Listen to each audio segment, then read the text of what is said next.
Okay, I'm just gonna talk. First, I will say that everyone needs to chill the out.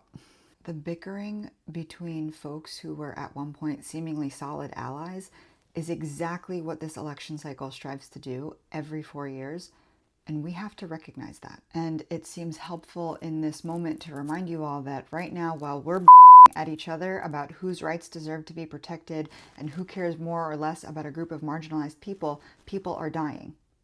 Children are literally having their heads blown off, not just in Palestine, everywhere, because of this idea of Americans deserving protection and comfort. What gives us the right to feel comfortable while fighting fascism when the world is simultaneously dying because of it? Fascism should never be comfortable. That's the point. We don't deserve comfort. Because do you know what happens when Americans are too comfortable? People die. When we are too comfortable, we forget that we exist in a system that provides that comfort and ease and the facade of rights and safety at the expense of others' literal lives.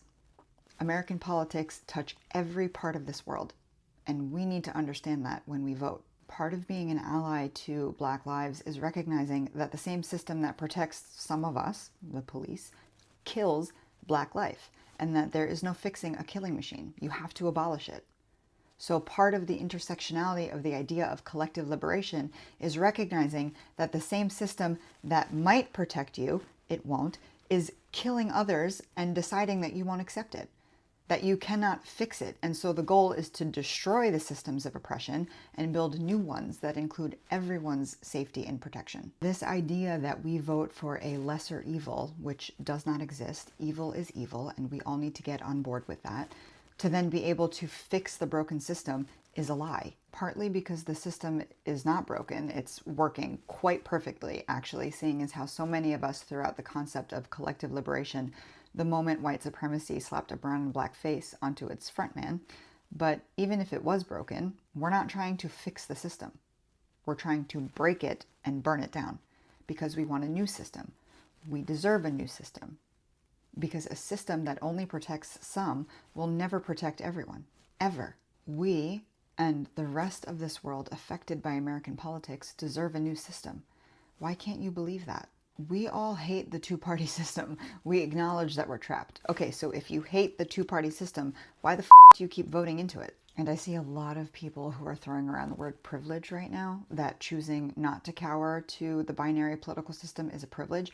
Yes, it is. We all have privilege that exists in many ways on a broad spectrum.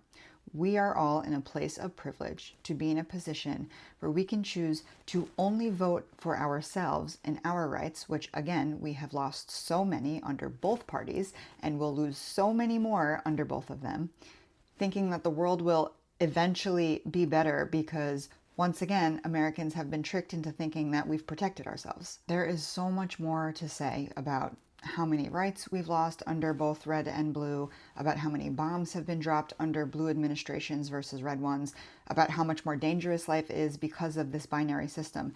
But the most important thing is to recognize that this system is killing all of us. And that if it's not killing you specifically now, it will find you eventually. A system that only protects some will never protect all. Ever. You gotta at least accept that for the truth that it is.